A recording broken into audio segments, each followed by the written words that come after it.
The objective of the labor inspection is to further strengthen the implementation of the visitorial and enforcement powers under the Labor Code as renumbered, towards securing a higher level of compliance with labor laws and standards and ensuring continuity and sustainability of compliance at workplaces. For this purpose, the Department of Labor and Employment delegates this function to the regional offices, with the issuance of a list of labor inspectors who are given the authority of conduct inspection, which covers all private establishments, including their branches and workplaces in the regions. The regional offices enforce labor laws and social legislation through the conduct of labor inspection, occupational safety and health investigation, and technical and advisory visit. Special inspections may be conducted as may be deemed necessary. With the provision for mobile devices and gadgets, the DOLE developed an inspection management information system. An important feature of the system is data capture and transmittal from the field in real time, as an electronic checklist is filled up through the use of mobile devices and gadgets. Data are instantly available for viewing and processing to generate reports, statistics, and summons, including real-time monitoring of decent work indicators based on the country's decent work profile.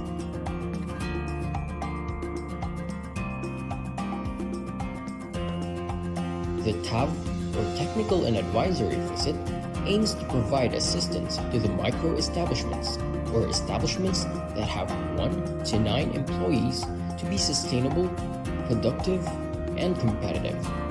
It also aims to transition our micro-establishments to the formal economy that is profitable, while also complying with our labor laws and occupational safety and health standards.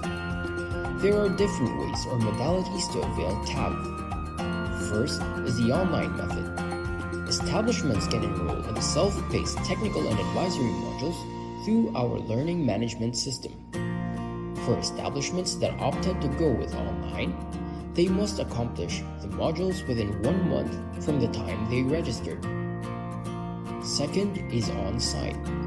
The DOLE regional, field, and provincial offices conduct on-site or face-to-face orientation for the technical and advisory services, wherein micro-establishments are invited to attend. Third is hybrid setup. Establishments can enroll in on-site sessions and attend virtual meetings or webinars using various online platforms like MS Teams, Viber, Skype, Zoom, or Google Meet.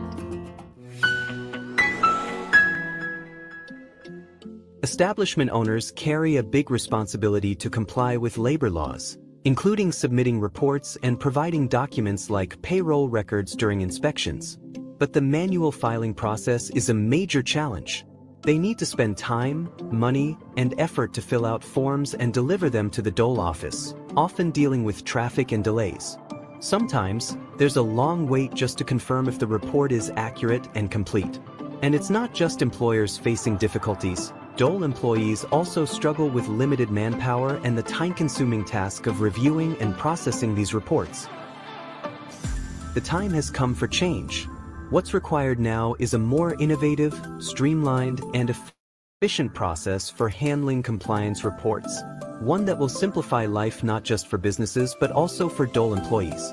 Welcome to the DOLE Online Compliance Portal, your all-in-one platform for seamless compliance submissions, designed to make compliance easier and more convenient for establishment owners. Telecommuting reports? Flexible work arrangement submissions? Reporting the 13th month pay? No problem. Even work accident or illness reports and the annual establishment report on wages, everything you need is now in one convenient portal. Plus, the online compliance portal now includes the latest requirement for reporting movie and television shoots under Department Order 246, Series of 2024. All your compliance needs in one place. Quick, secure, and hassle-free. With the DOLE Online Compliance Portal, registering your establishment is a breeze. Our automatic registration system ensures you are instantly compliant with OSH Standard Rule 1020.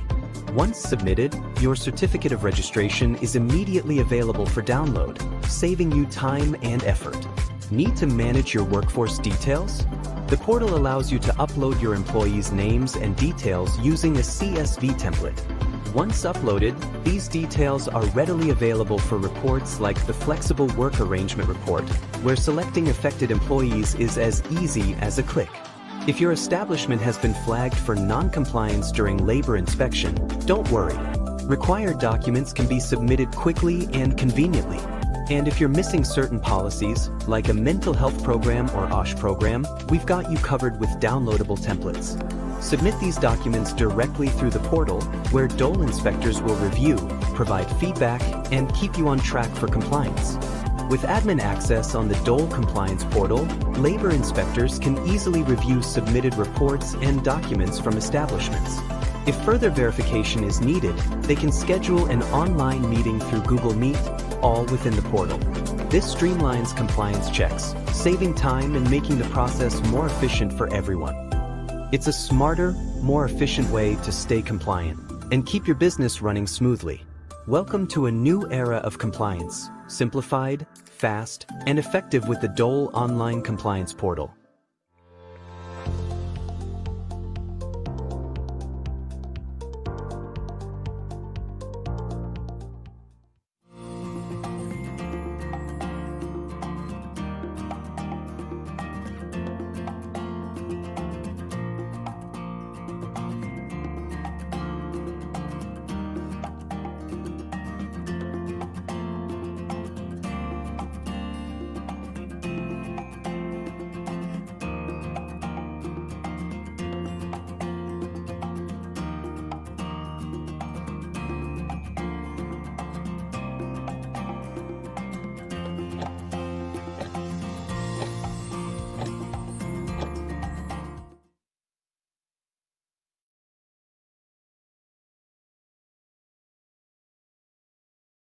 Ayan, magandang hapon po sa ating lahat.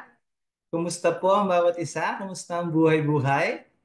Andito po muli tayo para sa isa na namang makabuluhang talakayan ngayong hapon. Welcome to Webinar Wednesdays hosted by the Bureau of Working Conditions. I am Kimnil Halmasco and I will be your moderator for today's discussion. Last week, tinalakay ang isa sa pinakabagong DOLE issuance natin at ito ang Department Order number 249 Series of 2025 o ang Revised Implementing Rules and Regulations of Article 234 ng ating Batas Paggawa as amended by RA 10396, otherwise known as an Act, in strengthening conciliation mediation as a voluntary mode of dispute settlement for all labor disputes. Ngayon naman, dahil buwan ng Marso, ating pinagdiriwang ang buwan ng mga kababaihan o ang National Women's Month. Ayan. Request ko nga po pala, no? Simple request lang po kung meron po tayong mga kababaihan na katabi dyan sa ating workplace o kahit sa ating bahay, kung nasa bahay man po tayo ngayong nanonood. Request ko lang po, itap po natin sila sa kanilang balikat. Soft tap lang po, no? At sabihin natin, proud ako sa iyo. Di ba? Isa pa po, tap po natin, sabihin natin, proud ako sa iyo. Di ba? At sundan po natin yan ng libre kitang Starbucks. Wow! Ito ay isang selebrasyon ng pagpapakita ng kahalagahan ng mga kababaihan sa pamamagitan ng pagkilala sa kanilang mga kontribusyon sa ating lipunan. Ito din ay isang instrumento upang mas palakasin o paigtingin pa ang pagtataguyod ng gender equality at women empowerment dito sa ating bansa. At bilang handog ng Department of Labor and Employment and in connection with our National Women's Month celebration, aming inihandog sa inyo ang isang episode ng Webinar Wednesdays na kung saan ating tatalakayin kung ano-ano nga ba ang karapatan ng ating mga kababaihan sa trabaho o lugar paggawa. But before we begin, let us offer a short prayer first.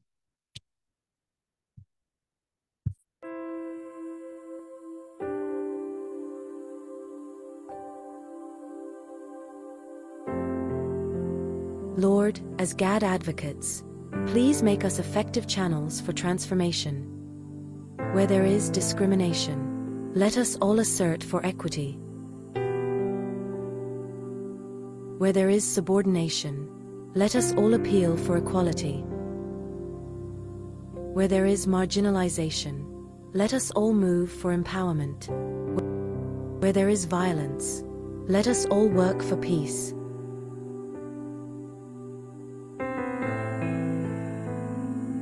O Lord, grant us that we may never fail to practice gender fairness in our homes, in the workplace, and in the community. Let respect, participation, recognition, and appreciation be dominant values of all men and women. Through your guidance, Lord.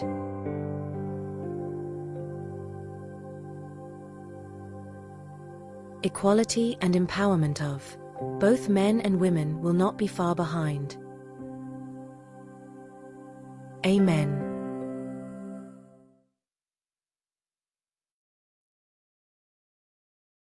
Okay, magandang hapon po ulit at welcome sa ating Season 3, Episode 8 ng Webinar Wednesdays.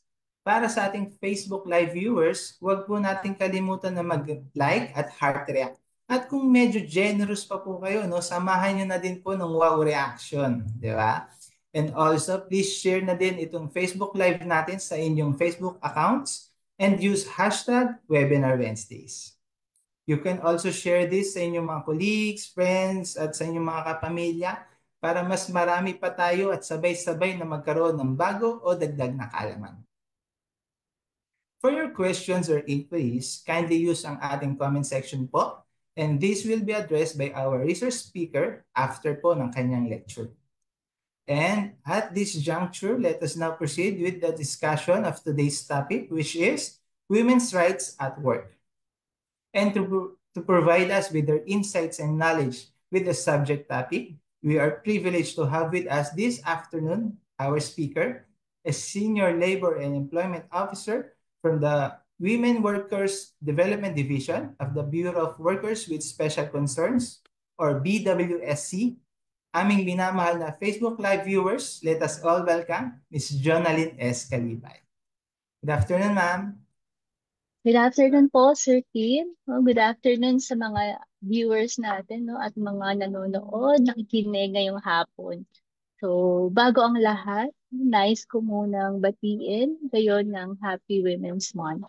We are really grateful for this opportunity na magbahagi ng impormasyon patungkol sa iba't ibang batas para sa ating mga kababaihang manggagawa. Next slide po. Papakita ko ngayon yung outline ng aking presentation. So, for this session, we categorize yung rights ng women into 4. Una, yung work schedule. Ano nga ba yung mga policies or laws na nakaka-affect sa work schedule ng mga babaeng manggagawa. Pangalawa, yung leave benefits. Ano nga ba yung mga pwede pang i-avail ng mga women employees natin na leave. Pangatlo, workplace welfare facilities.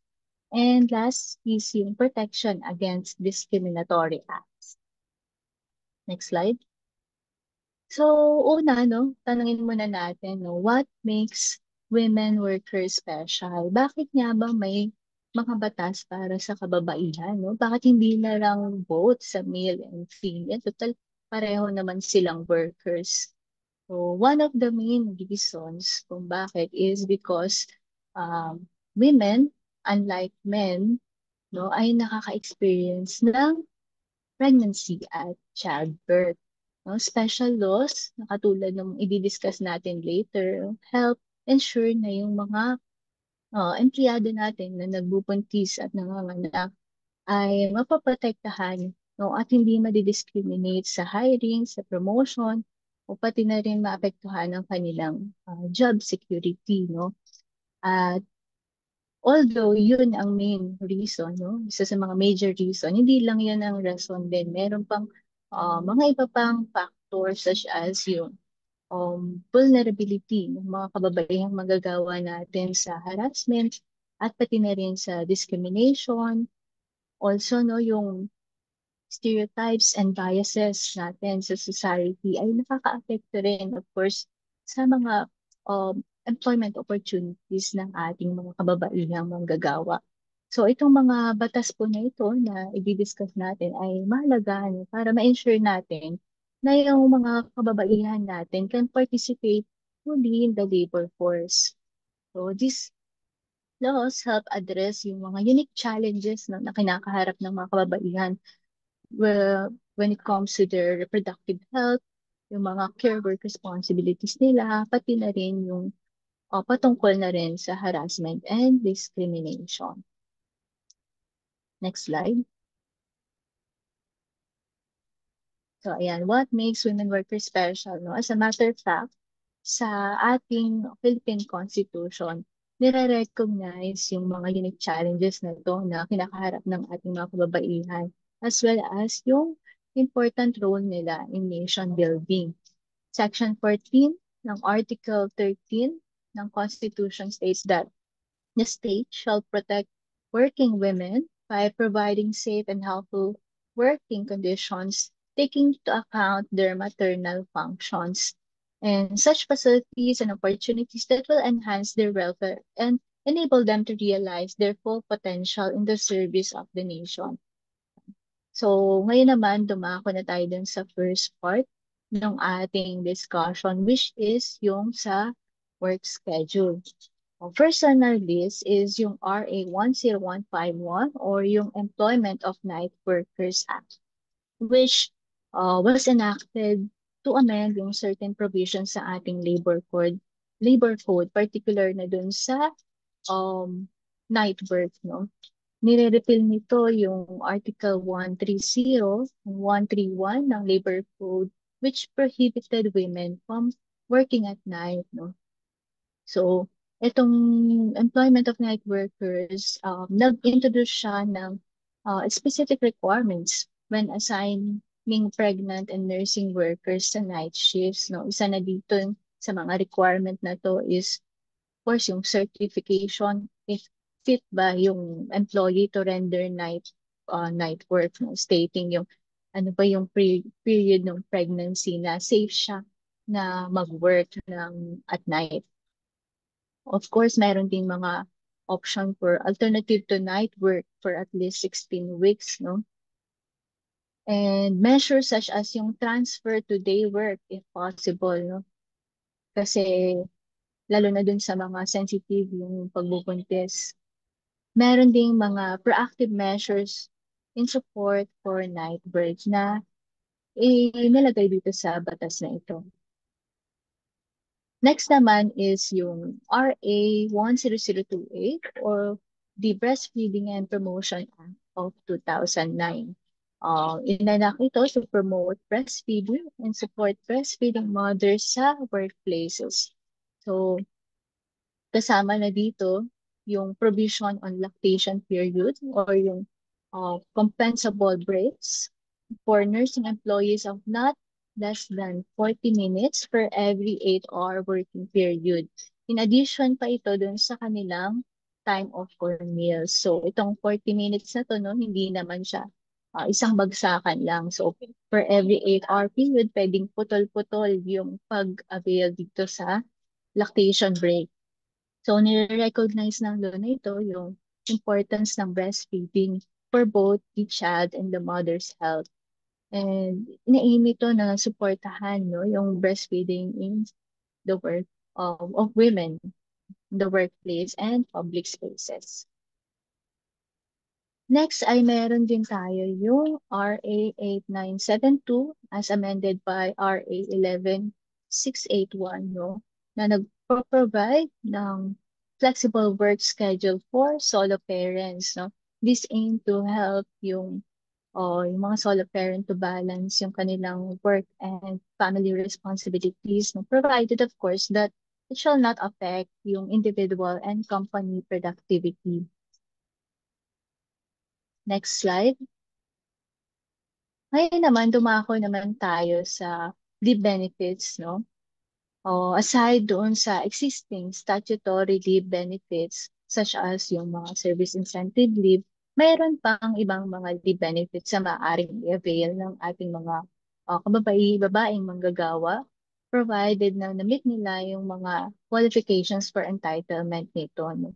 sabi siguro, no, bakit ang dami ng leave, tas meron pang mga separate leave for women? No, yun yung mga argument minsan kapag nagpapass ng mga women-related leave sa Congress. Eh, ang argument naman doon is, hindi naman to gustong lahat i-avail ng mga kababaihang manggagawa, no? Sino ba ang gustong mag-avail ng bawsi leave at ma-abuse ng kanilang partner? Sino ba yung gustong maoperahan, no? Dahil sa gynecological surgery. So, as much as possible, no? Ayaw naman natin yung ma-avail. Pero if in case there are instances na mangyari man ito, no? May maharas na kababayang manggagawa, o may maoperahan ng dahil sa gynecological, o may mga anak, o may mismakuna, na miscarriage, meron tayong batas to respond to these cases.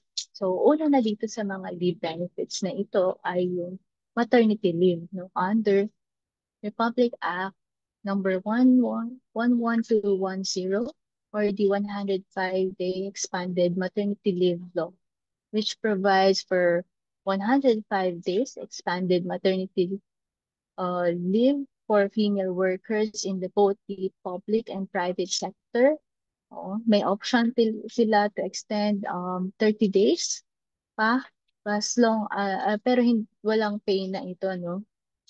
At saka as long as na-notify nila yung employer nila ahead of time. Sa mga solo parents din, merong additional 15 days pa na paid leave. And may option din yung female worker to share yung or transfer yung 7 days ng kanyang leave benefit sa kanyang sa father of the child, alternate caregiver, or sa kanyang current partner.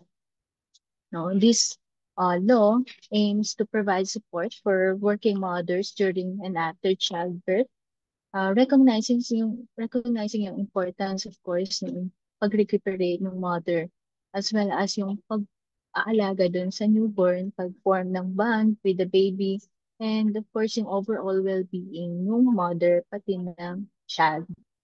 So, paano ka ba maka-avail nung maternity leave, no? Siyempre, kailangan meron kang at least 3 monthly contributions sa SSS in the year immediately preceding the semester of childbirth, miscarriage, or emergency termination ng pregnancy. Siyempre, kailangan din na notify niya yung employer niya before yung yung tungkol sa kanyang pregnancy as well as yung araw na magiging kapanganakan niya, no? Next naman, we have yung paternity leave under RA 8187 or yung Paternity Leave Act of 1996. The law grants male employees in the private and public sectors a 7-day paternity leave with pay. So this allow yung fathers, no, para alagaan niya yung kanyang wife, pati na rin yung kanyang newborn baby. So this leave can be availed for each of the first 4 deliveries ng kanyang asawa. So, conditions of the entitlement ng paternity leave. First, of course, he is an employee at the time of the delivery of his child. Pangalawa, kailangan magkasama sila sa bahay, no, nung kanyang spouse at the time na nag-give birth siya or nakunan yung asawa. Pangatlo, nakapag-apply siya ng paternity leave within a reasonable period of time, no? Required dun sa kanilang company rules or CDA, provided of course na yung application ng paternity leave ay hindi kailangan kung miscarriage. Pangatlo, of course, his wife has given birth or suffered miscarriage, doon pwedeng mag-avail ng paternity leave. Next naman ay yung special leave benefit for women. So under 9710 o under RA 9710 or Magna Carta of Women, this benefit applies to all women employees na nag-undergo ng surgery due to gynecological disorder. So they can avail of special leave benefit of maximum of 2 months with full pay based on their gross monthly salary or compensation. So, ano ba yung mga conditions for entitlement nito? Kailangan, of course, nakapag-render na siya ng at least 6 na buwan continuous aggregate employment service for the last 12 months prior to surgery. So, kailangan yung employee, no, 1 taon na rin doon sa kumpanya. Pangalawa, nakapag-file siya ng application for leave within reasonable period of time. Pangatlo, nag-undergo siya ng surgery due to gynecological disorder as certified by a competent physician. So itong mga certification na to, yung MedCert, kung saan nakalagay yung period, nung haba, nung special leave, yung period ng recovery niya, yun yung magiging bilang ng araw ng kanyang special leave benefit.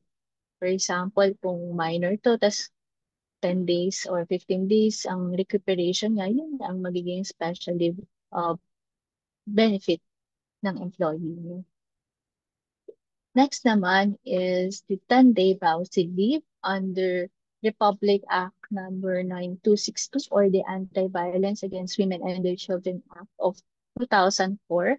So under this law, women who are victims of violence, mapa physical, sexual, psychological, or other forms of violence are entitled to 10 days of paid leave. So this leave is granted to allow victims to recover and address their medical and legal concerns.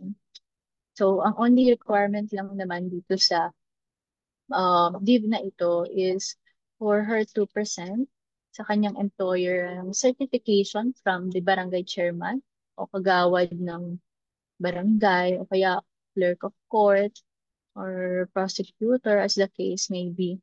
No? Depende saan siya nag-file na katibayan na merong action relative to the matter is pending. Merong case, no? Pwede rin itong protection order, no? Galing sa barangay. Ayan. Lastly, no, we have the parental leave for solo parents under RA 8972 as amended by RA 11861. So this provides for leave of not more than 7 working days every year. So to allow solo parents to take time off to work or to take care of their children's needs, including yung related sa health, sa education, o kaya sa mga in case may emergency. So, kailangan yung solo parent para makapag-avail siya nito ay nakapag-render na siya ng at least 6 months of service, whether continuous or broken at the time, no? And they have presented yung solo parent ID. So, yun lang naman ang kailangan i-present. Next slide. Ayan. Ngayon naman, dumako naman tayo sa workplace welfare facilities. Under the labor code, inappropriate cases and which regulations may require employer to provide seats, separate toilet rooms and lavatories for men and women, dressing rooms for women and nursery. Meron ding under this provision din, no, the determined standards for retirement or termination in special occupations. Meron din sa labor code natin, no, particularly dun sa Article 132, yung provision ng family planning services. No? Mostly dito, minamandate nung batas natin for establishments which are required by law to maintain a clinic or infirmary. Mostly yung mga large establishments, no, sila ang required to provide free family planning services sa kanilang mga employees.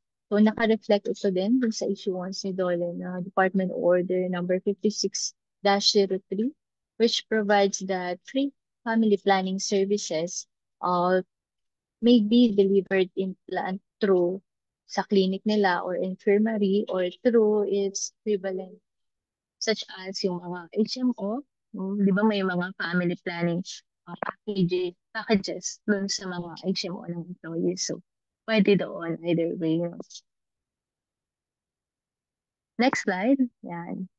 Next naman sa RA 10151 din, no, yung sa employment of night workers. Meron ding mga mandatory facilities to be provided for all night workers. So, meron dapat daw na suitable first aid facilities, no, in case of accident, yan. Safe and helpful working conditions, sleeping or rest quarters in the establishment. Mostly ito kapag panggabi talaga meron, no, sa mga PPOs, merong mga sleeping areas. Transportation from work premises to the nearest point of the worker's residence. Yung mga shuttle services, no, na pinaprovide ng mga establishment para sa kanilang mga employees. Next slide. Meron din tayo under RA 1002A, no, yung nabanggit din natin na batas kanina. It mandates that all establishments to establish a lactation station which shall not be located sa toilet. A lactation station may be provided with the following necessary equipment or facilities. Kasama na dito yung mga nakikita niyo sa screen, yung lavatory or hand washing, unless no may malapit na hugasan sa malapit hugasan sa labas ng room or ano space na yon. Refrigeration or appropriate cooling facilities for storing or express meals, no, mga ref, cooler, electrical outlets for breast pumps, small table, comfortable seats, and other items as mandated by the Department of Health. So sa next slide, makikita niyo yung iba-ibang mga gamit, no, na mandated ni DOH na dapat ay nasa lactation station natin. No? Mayroong hand paper towels, manual breast pump, covered plastic cups, logbook, of course, kung sino yung mga gumagamit ng lactation station, electric fan, yan, trash can, clock, and masking tape pang label nung express milk, no? So, kung sa mga establishments dyan na may magagandang mga lactation stations, si DOH, ang alam ko, nag-certify sila ng mga compliant na lactation stations, no? Tawag nila doon ay Mother Baby Friendly certification. So, if interested kayo na magkaroon ng ganitong certification, pwede silang mag-apply sa Department of Health. Next slide.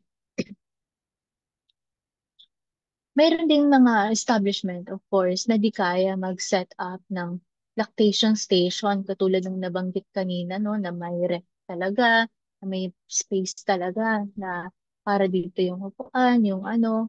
So, si Dole ay nag-issue ng Department Order number 143 series of 2015 para doon sa mga establishments na hindi kaya, no? So this provides, yung issuance na to provides for an equivalency guide if an establishment is unable to set up a lactation station due to its peculiar workplace circumstance. So ano ba yung mga establishments, no, na pwedeng pumasok under dito sa peculiar workplace circumstance? Maaaring yung establishment ay maliit lang yung lugar at hindi na kayang mag-allot pa ng separate area for the lactation station. Konti lang din yung workers niya, maaaring stall lang ito, no? Tapos dalawa lang yung tao na nagbabantay dun sa stall. O kaya naman, maaaring malayo siya doon sa communal lactation facility. So ano ba itong equivalency guide na to? No? For those establishment na may peculiar workplace circumstance, pwede silang mag-adopt ng iba-ibang option na ito. Option 1 is provision ng breastfeeding case, shawls, or nursing covers para sa kanilang mga empleyado, no? Pantakip para kapag nag-pump yung mother ay hindi naman siya exposed. Option 2, screened corner like a fitting room, provision of coolers for storing express breast milk. So, no, kahit maliit na space lang, basta closed. Option 3 naman, support yung LGU installed lactation facility in the area na kung merong malapit, pwedeng doon nila papuntahin yung mga employees nila. Pati na rin, pwede rin mag-provide ng breastfeeding cakes, shawls, and provision ng coolers kung saan pwedeng i-store yung express milk. Option 4, yun din, support a common facility and send their lactating employees to use yung facility kung meron. Next slide. Ngayon naman, dumako naman tayo sa mga protection against discriminatory acts. So, a chapter dun sa labor code natin was established solely for women under special groups of employees, no? Dito, pinaprohibit niya yung pag-discriminate ng women solely on account of sex, with respect sa pay, sa promotion, training opportunities, study, and scholarship grants. Prohibited din, no? May mga prohibited acts din. Bawal i-discharge ang female employee on account of pregnancy or while on leave or in confinement due to pregnancy. So, bawal yun, no? Prohibited din to discharge or refuse admission upon returning to work or for in fear that she may be again be pregnant. So, bawal din ito, no? Discrimination. Prohibited to deny benefits provided for employing women. Prohibited din na mag-discharge for the purpose of preventing the enjoyment of benefits under the labor code. Next naman, no, meron pang additional na prohibited acts din yung sa stipulation against marriage. No? Prohibited din to require as a condition of employment or continuation of employment that a women employee shall not get married, or to stipulate expressly or tacitly that upon getting married, no, a woman employee shall be deemed resigned or separated. No, bawal po iyon. Prohibited then to dismiss, discharge, discriminate, or otherwise prejudice a woman employee by reason of marriage. So sa labor code natin, may mga penal provisions kung nag-violate ang isang kumpanya or employer dito sa mga provisions na ito. Meron din tayong iba pang national policies that promote women empowerment and gender equality as well as yung prohibit discrimination or discriminatory acts. Isa na dito is yung Magna Carta of Women, which is a landmark legislation na signed in 2009. It is a comprehensive law that promotes the rights of Filipino women, especially those in the marginalized sectors, seeks to eliminate discrimination against women by recognizing, protecting, advancing their rights, particularly sa workforce. So, itong Magna Carta of Women is most popularly known as yung Bill of Rights ng mga kababaihan. No?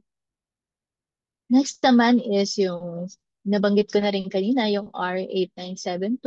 Pinoprohibit din ito ang any form of discrimination to solo parents, no? Whether male or female with respect to terms and conditions of employment.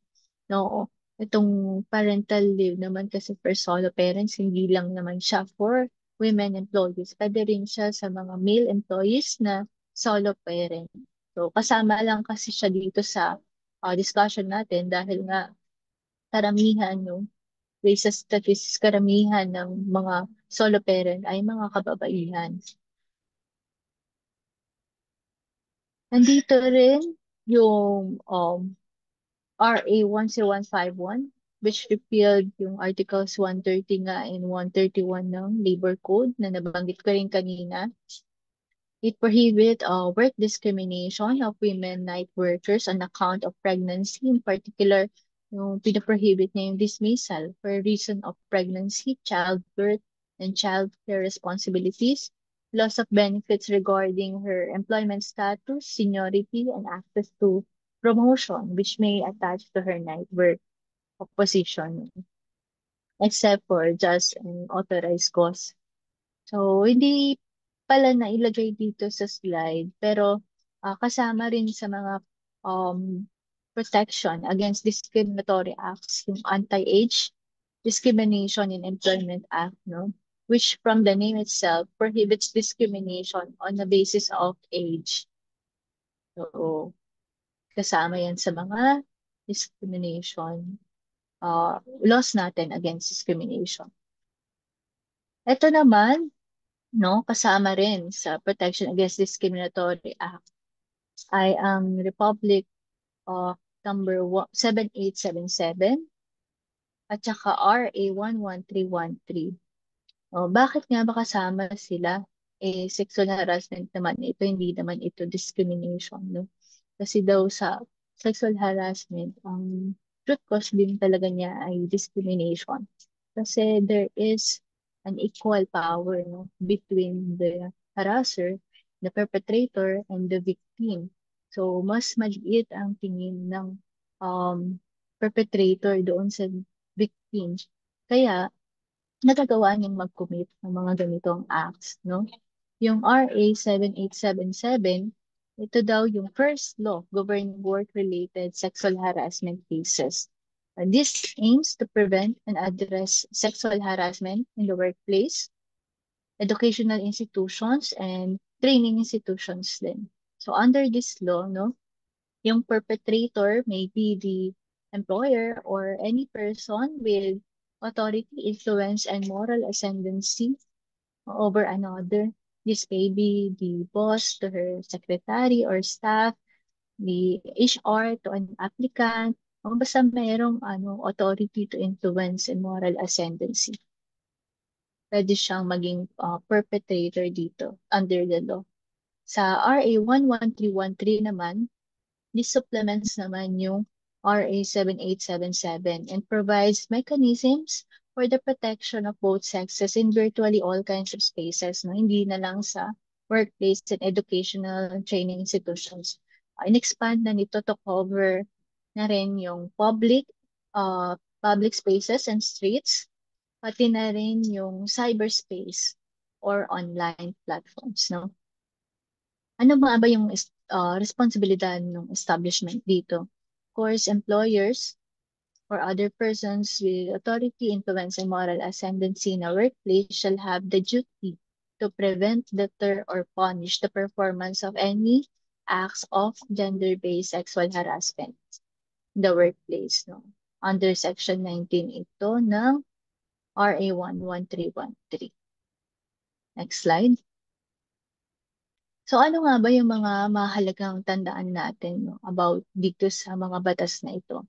So under the characteristic ng Gender-Based Sexual Harassment Act in the workplace na maaaring magawa, no, through verbally, physically, or through the use of technology.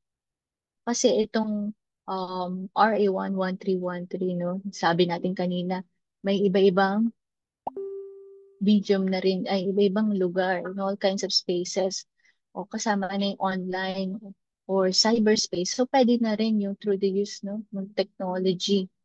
So, ano-ano nga ba yung mga characteristics nito? Una, an act or series of unwelcome sexual advances that may impact one's employment, no? So, ang keyword natin dito is unwelcome, no?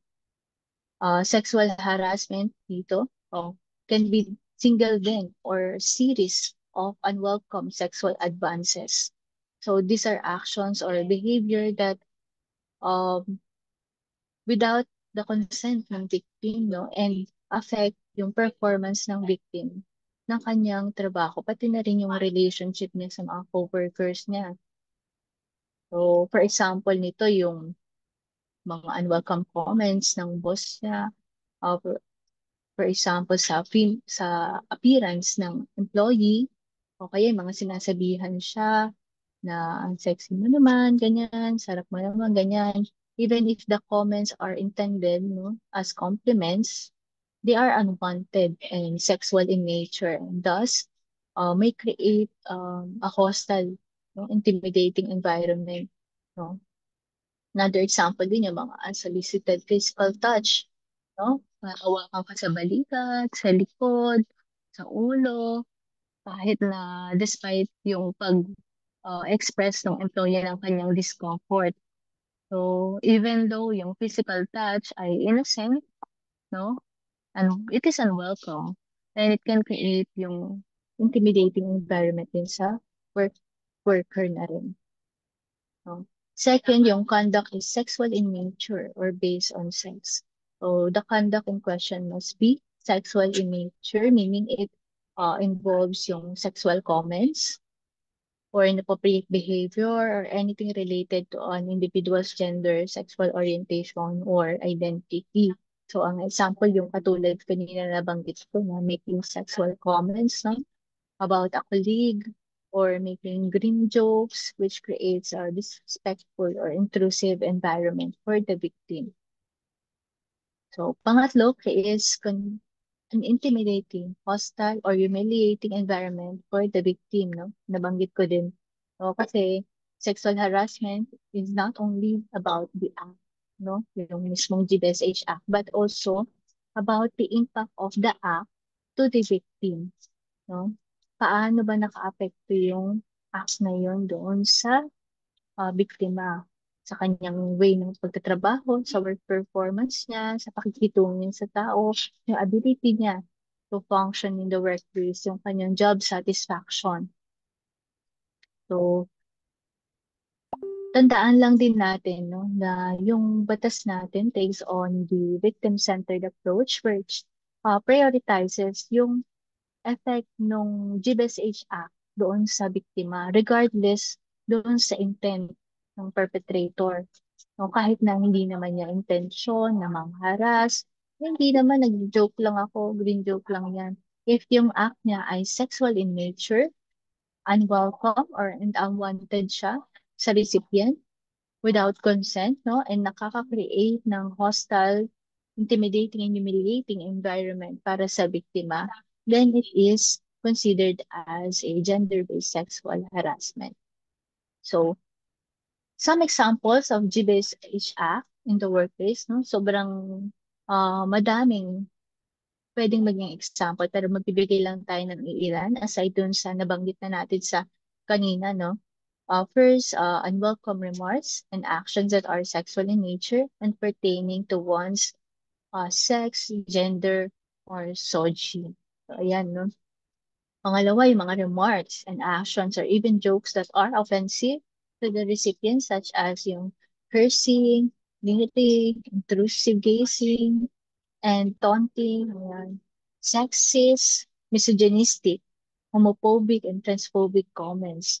Ayan, no, yung mga comments or remarks na nagpapakita ng hate or contempt sa mga kababaihan, sa mga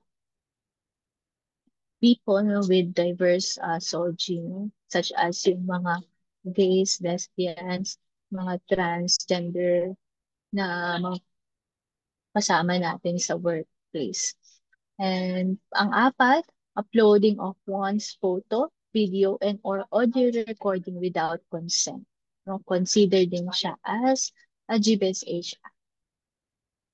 So who may commit the gender-based sexual harassment, no? Under doon sa nabanggit ko rin ito kanina, RA 7877, no? Ang pwedeng makakommit ay any person having authority, influence, or moral ascendancy over another in a work.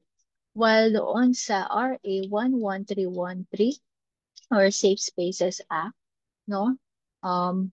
Pwede na siyang makommit ng kahit sino, no? Pwede na rin kahit doon sa subordinate, sa kanyang superior, or even sa peer-to-peer, no? Tinanggal na yung requirement, no, ng kailangan yung ang magko-commit, pwede lang mag-commit ay yung persons with authority, influence, and moral ascendancy, no? Anyone, no, in the workplace may commit a GBSH Act. So, ano nga bang gagawin? No? Anong remedies ng employee? No? Si employee, if naka-experience siya ng sexual harassment, ay pwede siyang mag-file ng complaint or ng case sa Committee on Decorum and Investigation doon sa kanilang establishment. or CODI na tinatawag, no? Pwede rin siyang mag-file a case in regular or local courts naman, no? Pwedeng sabay, no? Kasi yung CODI naman ang tinitingnan naman dito yung administrative aspect ng case, while kung sa korte naman ang tinitignan yung criminal aspect, no, nung GBSH, ng sexual harassment. Kasi sexual harassment o GBSH, hindi lang naman siya administrative, but rather criminal act din siya. No? So, for prescriptive period, under RA 7877, 3 years yung prescriptive period, while sa RA 11313, 5 years naman ang prescriptive period for workplace gender-based sexual harassment. Next slide. Ayan. So, iba pang mahalagang dapat tandaan, no? Sa RA 7877, pati na rin sa RA 11313, minamandate nila yung mga establishments na mag-create or mag-establish ng Committee on Decorum and Investigation or CODI, yung nabanggit ko rin kanina. Yung CODI ay isang committee sa establishment which shall serve as yung internal grievance mechanism that will act as an independent body in the investigation and resolution of GBSH cases in the workplaces. No? Yung mga batas din natin ay minamandate yung establishments to una, develop and disseminate workplace policy or code of conduct. So, kailangan yung workplace policy natin, no, it expressly reiterate the prohibition on gender-based sexual harassment. Dinidescribe dapat niya yung procedures din of the internal mechanism, no? Paano ba mag-file ng case? Ano ba yung magiging proseso ng investigation? Paano ba yung resolution, and may appeal ba? Paano mag-a-appeal? Mga ganyan, mga rules and procedures. Then, as well as yung pag-create ng CODI, no, sa establishment. And pangatlo, dapat yung workplace policy din, meron ding naka-state, no, na administrative penalties for the commission of the GBSH Act. So, pag napatunayan na nag-commit talaga yung employee, ano naman ngayon yung mga penalties? No? So, dapat yung workplace policy na ito ay develop in consultation with all the persons in the workplace, no? Yung mga employees. Pangalawa, of course, mandates establishment to disseminate copies of the law to all persons in the workplace. So, maaaring through email, nakapost sa website, or nakapost sa inconspicuous place in the workplace. Yan.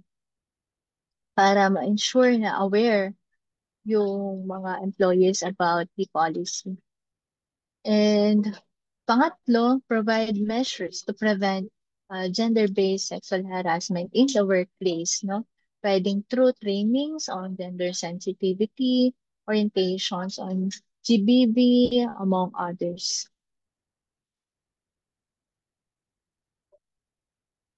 I think last slide na ito, no? RA 10398, an act declaring November 25 of every year as National Consciousness Day for the elimination of violence against women and children, or BAUSI. This law recognizes the need to establish yung comprehensive structured campaign for National Consciousness Day, National Consciousness on Anti-Violence Against Women. So, if aware po yung iba, no, from November 25 to December 12, usually kakandak ng 18-day campaign na pinangungunahan ng Philippine Commission on Women. So, during these days, no, nagsasagawa ng iba-ibang mga aktibidades, advocacy campaigns to spread information related to women's rights, GBV, violence, BAUSI, etc. And so, isa sa mga provision, no, under the said law is for employers in the private sector with their employees to organize, engage, or participate in activities aimed to raise awareness in the problem of violence and the elimination of all forms of violence against women and children. So, doon na po nagtatapos yung presentation natin on women's rights pagdating sa mundo ng paggawa. Okay. Thank you so much, Miss Jonaline, for the informative discussion on the women's rights at work. So marami tayong nalaman no, ngayong hapon tulad nung sa RA 10151 o yung pag-repeal po ng ating Article 130 and 131 ng Labor Code for the provision ng mga night workers. Tsaka yan, meron din pala mga mandatory facilities na kailangan for all night workers. Kasama din sa na-discuss ni Ma'am Jonalyn yung RA 10028 na pagbibigay ng mga establish ng mga lactation stations at kasama na rin dito yung mga equipments tulad ng sa ref for the storage ng milk. Then meron din tayo no yung DO 143 series of 2015 for the equivalency guide no for peculiar workplaces. May mga leave benefits din na mga na-discuss.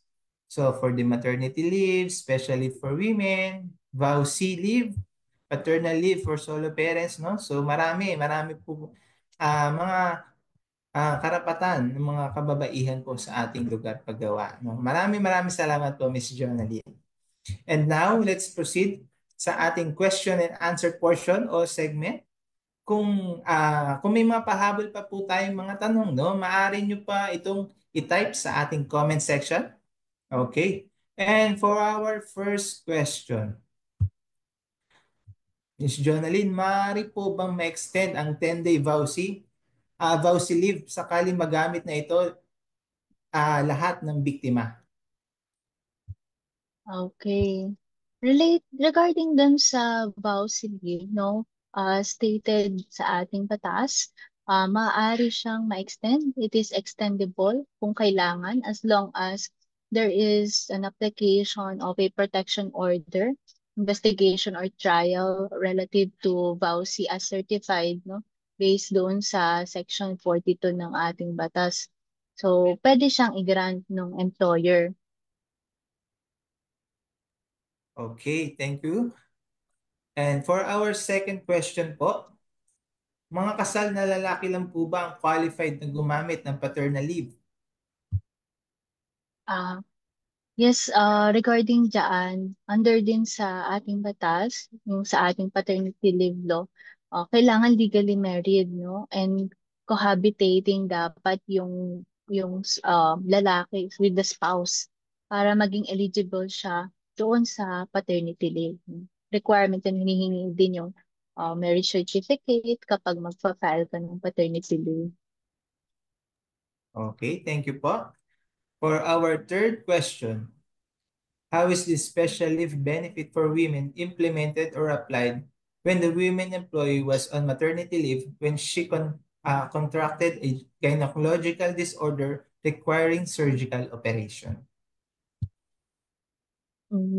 Regarding dyan, no, marami ding nagtatanong sa amin actually tungkol dyan. Tumatawag kasi for example, si employee, nag-undergone siya ng, naka-maternity leave siya. Kaya lang, kuwari, nakunan, o kaya, tapos kinailangan niyang operahan, no? Niraspa siya, for example, ganyan. So, during kanyang maternity leave, based dun sa ating policy, no, under DOLE Department Order 112-A Series of 2012, entitled lang si female employee doon sa difference between ng special leave benefit niya and yung natitira niyang maternity leave benefit. So, for example, doon sa maternity leave benefit niya, di ba, 105 days yun. Nandoon na siya sa ika-100 day noong naoperahan siya ng surgery ay naoperahan siya ng dahil sa gynecological disorder. So, tapos sinertify siya ng doktor niya na kailangan mag-recuperate ka ng siguro 20 days, ganyan. So, kung 5 days na lang, kasi 100th day na siya, kung 5 days na lang yan natitira dun sa maternity leave niya, no? Tapos sinertify siya ng 20 days dun sa kanyang ng kanyang physician para sa special leave under Magna Carta of Women. So 20 minus 5, 15 days ngayon ang kailangang i-shoulder, no, ng employer for the special leave benefit kasi yung maternity benefit usually through SSS kasi to, pero yung special leave on women, it is a benefit, no, provided by the employer mismo na iba doon sa SSS. Okay. Okay. So malinaw po yun, no? Yung difference po sa maternity leave ay yun yung po pwedeng kukunin dun para dun sa special leave for women for the gynecological disorder. Okay? For our fourth question, hanggang kailan po maaaring gumamit ng lactation breaks ang mga nursing mom employees? Okay. So, kasi doon sa malinaw, no, na yung break interval, I mean, yung nursing employees ay entitled to lactation breaks of not less than 40 minutes for every 8 working hour period. So, ang tanong is, until when yung edad ng baby siguro o nung bata mismo, no? Kasi usually may nagtatanong din sa amin yan, no? Hanggang ilang taon na, kuwari 4 years old, 5 years old, dumidede pa dyan, kailangan pa din magbigyan sila ng ano. So, based doon sa ating batas, yung nursing employees, defined siya as any female worker regardless of employment status who is breastfeeding her infant, yung infant 0 to 12 months, and or young child which is 12 months to 1 day and 36 months. So, kung susumahin natin yung definition na yun, nursing employees, no, pwedeng hanggang 36 months, which is equivalent to hanggang 3 years old, no, yung baby. So, pwede siyang mabigyan ng lactation break. Okay. So hanggang 36 months.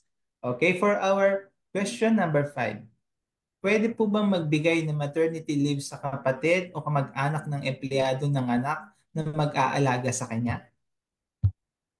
Yes, oo, doon sa natin kasama yung pwedeng alternate caregiver, no? So, pwede rin pumasok dito yung kapatid or kamag-anak niya na immediate. So, doon sa 7 araw na pwedeng i-share doon sa kanyang maternity leave. Okay. So for our sixth question, yung leave from solo parent, paternal leave, etc. ay additional leave pa from service incentive leave na 5 days? Yes po, opo. Yung um, s- solo parent leave, parental paternity leave ay on top of pa po siya doon sa existing statutory benefit na, for example, yung service incentive leave. So, iba pa po siya. Magiging actually yung VAUSI leave, yung mga na-discuss po natin kanina, no? Iba pa po siya doon sa service incentive leave. Okay. For our seventh question, paano po mag-establish ng CODI? So, nabanggit ko kanina, no, yung CODI o Committee on Decorum and Investigation ay committee within the um, office or establishment. No, binubuo ito ng representatives from the management, from the labor, or mga uh, sino pa yung mga pwedeng maging representative, no, na impartial. Dapat din, no, ang CODI ay headed by a women and not less than half of its members ay mga kababaihan din mismo. So, pwede doon sa pag nag-ano tayo ng policy, no, kung sino-sino ba yung mga binubuo, no, ng CODI na ito, magandang ilagay natin sa polisiya natin, no, kung ano ang ang function ng CODI, anong mga um, responsibilities nila, ano yung mga duties nila at anong mga kailangan nilang gawin. No? For example, meron provision doon na mag-i-inhibit sila kung pari kakilala nila or ka-close nila yung alleged perpetrator. So, ayun po. So, may mga sample naman din na ng mga policies, no, na makakatulong sa atin paano magbuo ng CODI. Okay. So, okay, last na question na po yan, Miss Jonalyn. Okay, thank you po sa lahat na nag-submit ng kanilang questions. Kung meron po kaming hindi nasagot ngayon, don't worry po, no, dahil ang aming social media team ay sasagutin ang inyong inquiries mamaya. Maraming salamat pong muli, Miss Jonalyn, sa pagsama sa amin ngayong hapon. Any final words po or thoughts na gusto nyong iwan sa ating Facebook Live viewers?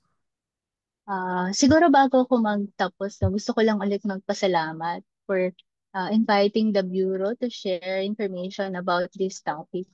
So, siguro to end, no, balikan ko lang din yung na-mention ko kanina, no, kung bakit importante itong mga special laws na to.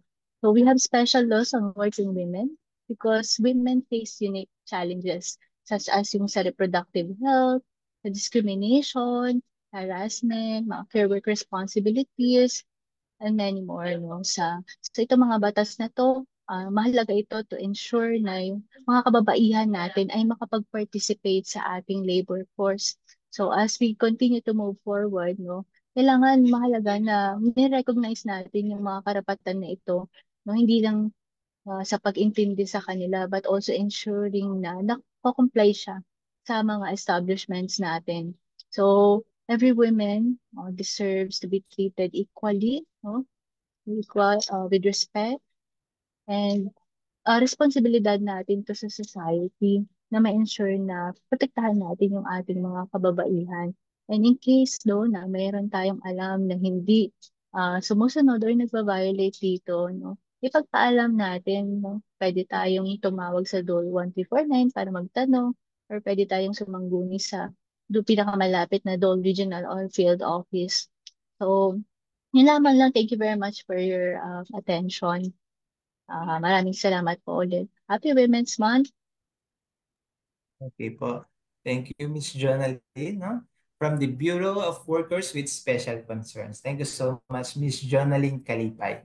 Pa-heart react naman po ulit bilang simbolo ng pagpapasalamat natin kay Ms. Jonalyn. Yan. Okay. Para sa ating mga taga-subaybay sa ating Facebook Live, please tune in to the next episode of our Webinar Wednesdays on March 26, 2025. Our topic for the next episode is tuberculosis prevention and control in the workplace. And if you have further questions po, no, feel free to send us an email at ask, that's Alpha Sierra Kilo, at bwc.dole.gov.ph. Once again, ask at bwc.dole.gov.ph. Or you may call us through our Dole hotline 1349. Also, please follow our Facebook page po, no, BWC1949, para maging updated kayo sa iba't ibang issuances, announcements, and activities po na inilalabas ng BWC at ng DOLE. And that concludes our webinar for today. I'm sure na marami na naman tayong natutunan sa topic natin, no, with the help of our resource speaker. Thank you for joining us today, and we hope to see you all sa mga susunod pa nating episodes. And please continue to support this program po na handog sa inyo ng Department of Labor and Employment. Again, I am Kim Neil Halmasco from the Bureau of Working Conditions. Maraming salamat pong muli at ingat po tayong lahat.